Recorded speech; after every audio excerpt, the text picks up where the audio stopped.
Olá pessoal, hoje nós vamos falar sobre o procedimento do uso capião. Vale lembrar mais uma vez que a nossa intenção não é falar sobre o procedimento traçado pelo Código Civil, as espécies de uso capião, não é essa a nossa intenção, mas sim falarmos de forma muito tranquila e muito prática como que é o procedimento de uso capião e como a escrivania deve proceder nos processos de uso capião, tá? Olha, já de antemão já peço os estagiários para fazer a leitura dos artigos 1238 a 1244 do Código Civil, que fala sobre o uso capião, né? Para aprofundar mais o conhecimento quando manusear o processo de uso capião. E aí, agora a gente já vai para uma visão mais prática, tá? A petição ela vai vir dirigida ao juízo e observando os documentos necessários, né? O juiz vai proferir aquela decisão inicial básica do processo de uso capião, que é requerer a citação, a expedição de edital, né? Então, daí eu já começo a elencar para vocês pontualmente aquilo que o juiz vai determinar no processo. Veja, se no início já foi suprida toda a questão das custas processuais, foi suprida também a documentação exigida para o início do processo de uso capião, que é o memorial descritivo, a matrícula, certidão do imóvel atualizada, enfim. Essas coisas, elas são visualizadas pelo juiz e tendo o saneamento regular para que se tenha o bom andamento do processo de execução, ou perdão, de uso capião, o juiz vai proferir aquela decisão básica, aquele despacho básico, que é a citação das partes e intimação dos demais entes para manifestar. Então, veja, primeiro nessa decisão terá a citação dos requeridos, o juiz vai determinar a citação dos requeridos, o juiz vai determinar a citação dos confinantes, também chamado de confrontantes, ou proprietários limítrofes do bem imóvel que está sendo usucapido, tá? O juiz também vai determinar a citação das fazendas públicas, seja da União, estadual e municipal. E também já de antemão já vai determinar a expedição de edital para a intimação de terceiro interessado e não sabido, para dar um conhecimento erga omnes. Então essas são as determinações básicas que o juiz vai determinar no despacho inicial do processo. Daí, pessoal, a gente já vai... eu vejo que às vezes tem muita confusão no processo de uso capião, por parte de alguns estagiários e até servidores mesmo, que acham que o procedimento é um tanto quanto complexo, e não é, tá? E nós vamos fazer passo a passo aqui para vocês entenderem. Primeiro, com a determinação da citação dos requeridos, nós vamos fazer as citações normais do requerido e também dos confrontantes. Veja, os confrontantes, tanto o endereço quanto quais são esses confrontantes, deverá estar já delimitado e bem esclarecido na petição inicial. O advogado do requerente já traz para nós quem são esses confrontantes, esses confinantes, né? Para que a gente possa expedir a citação, tá? O código fala lá no artigo 246, inciso 2, salvo engano. 246, inciso 2, ele menciona sobre a citação pessoal desses confrontantes, tá? Então, veja, a gente pode fazer uma carta de citação, mas ela tem que ser assinada pela a parte confrontante ou mandado de citação do confrontante. Por que isso? Por que tem que intimar?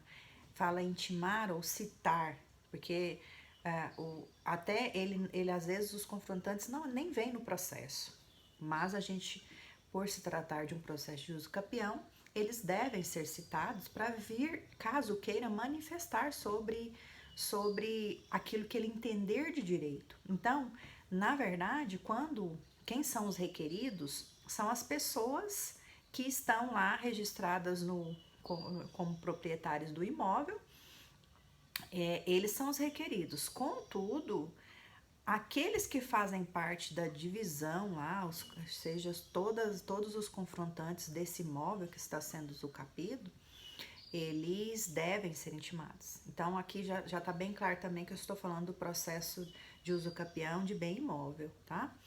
Então, quando o advogado traz quem são esses requeridos, a escrivania vai expedir também as citações para essas pessoas. Outro detalhe importante, pessoal, que às vezes o advogado ele não traz descrito na petição inicial quem são os confrontantes. Simplesmente ele traz a certidão do imóvel, trazendo lá na certidão do imóvel que faz divisa com fulano, ciclano e beltrano. A escrivania, nós adotamos aqui o entendimento de que não cabe à escrivania olhar a certidão e verificar quem é confrontante do que e expedir as cartas. Até porque uma coisa é o confrontante está lá descrito que ele é confrontante, isso não quer dizer que ele mora ao lado do imóvel que está sendo usucapido. Então, cabe à parte autora trazer aos autos quem são esses confrontantes e os endereços atualizados de localização desses confrontantes, tá? Por quê, pessoal? Isso para não causar nulidade. Então, cabe ao requerente trazer para nós, a escrivania, quem são e os endereços corretos para a expedição dessa citação, tá? Porque futuramente, se der nulidade, não houve uma diligência no sentido de localizar quais são os endereços desses confrontantes e a citação correta dessas pessoas que devem ser citadas no processo. Também, quando há um processo de usucapião, a lei já determina que seja expedido um edital para conhecimento de terceiros, né? Tá? Dando publicidade erga omnes sobre esse processo de usucapião que está em tramitação. A escrivania, quando o processo ele não é pela assistência judiciária, ao expedir o edital, assim como todos esses atos processuais, há necessidade de recolher as custas. Então, a escrivania já pode proceder à intimação da parte autora para recolher todas essas despesas. No início após o despacho, a escrivania já pode intimar o requerente para trazer todas as despesas postais, despesas com mandados e despesas da publicação do edital. Como que a gente procede aqui? Se por economia processual nós expedimos as citações para os requeridos e para os confrontantes, e por algum deles não seja localizado, vai culminar também numa citação por edital. Então, nós deixamos o edital de citação para expedir depois de se conseguiu intimar todos os requeridos e todos os confrontantes. Por quê, pessoal? Pensa comigo. Se eu peço um edital de citação, para edital de publicação, né, para terceiros interessados, eu peço esse edital. Eu tenho que aguardar todo o trâmite da citação por edital, que eu não vou falar com vocês como que é agora, vamos fazer um vídeo apartado sobre isso, sobre citação por edital e como que é esse procedimento. Mas, veja, aí eu vou ter todo um prazo a ser decorrido para a publicação desse edital, o prazo para manifestação. Aí, futuramente, um dos requeridos ou um dos confrontantes não é encontrado, vai culminar novamente numa citação por edital, que é muito comum acontecer isso no processo de usucapião. Aí a escrivania terá novamente que fazer um outro edital, além de ser moroso para o andamento do processo, também aumenta o custo tanto para as partes quanto para o Estado. Se for pela assistência judiciária, vai ser mais um edital à expensa do Estado para que seja expedida essa publicação. E se for para a parte, mais um gasto para a parte para que ela possa expedir edital. Contudo, nós procedemos a todas as espécies de citação dos requeridos e dos confrontantes e, posteriormente, nós fazemos um edital único para intimação de terceiro interessado dando erga omnes sobre o processo de uso capião e também incluímos aquelas pessoas em que o juiz já determinou que sejam citadas por edital, porque não foram encontradas. Aí a gente suscita tudo num único edital, tá bom? Essa é a primeira parte que decorre das citações dessas personalidades. Depois nós temos a intimação da Fazenda Pública. A intimação da Fazenda Pública, seja União, Estado e Município, ela deverá ser cadastrada no PJD com a habilitação dos seus respectivos procuradores e gerar a intimação online, tá? Hoje as intimações, elas são todas eletronicamente. Então, daí do despacho, depois que você cadastrou todos esses entes, do despacho do juiz que determinou esse cadastramento, essa intimação, que você vai gerar intimação para esses entes manifestarem. Beleza, até aqui são o procedimento básico. Esse cadastramento não tem custo nenhum para a parte e deve ser já feito pela escrivania. Então, veja, não é necessário expedir carta de intimação para a procuradoria. Hoje as intimações são todas eletrônicas, ok? Beleza. Feito esse cadastro, aí já começa algumas particularidades. Vamos supor que o requerido venha no processo contestando essa ação de uso capião, ou que os confinantes também venham e manifeste no processo. O que a escrivania deve proceder? Pelo contraditório, proporcionar a intimação para a parte autora para que ela manifeste sobre a impugnação das contestações, tá?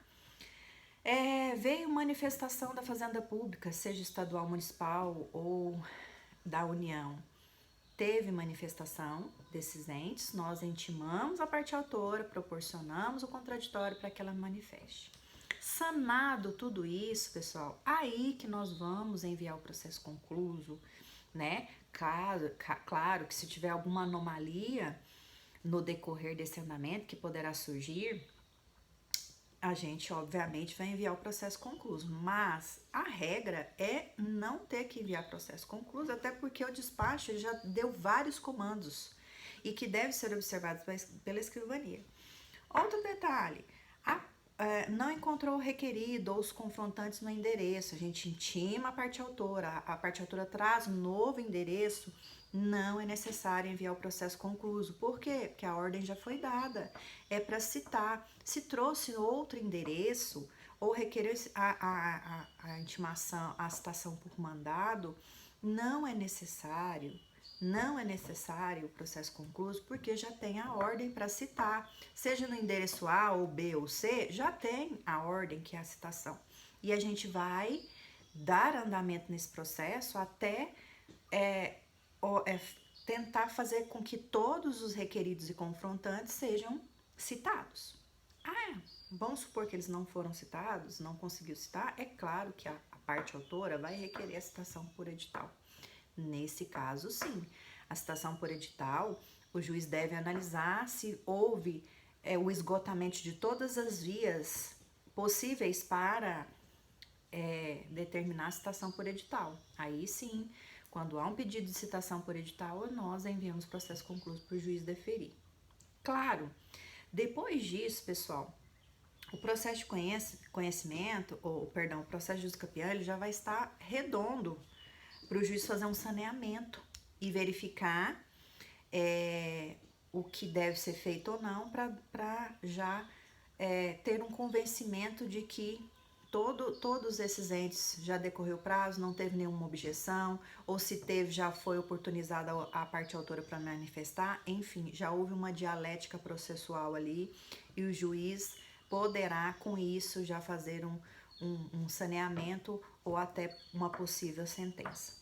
Então, perceba-se, não justifica eu ter todo um andamento que aparentemente é simples, a partir do momento que a escrivania observa todos esses passos, ok? Enfim, qualquer dúvida, sugestão ou divergência de opinião, coloco à disposição de vocês para que a gente possa desenvolver um procedimento melhor e um bom esclarecimento sobre os procedimentos da escrivania.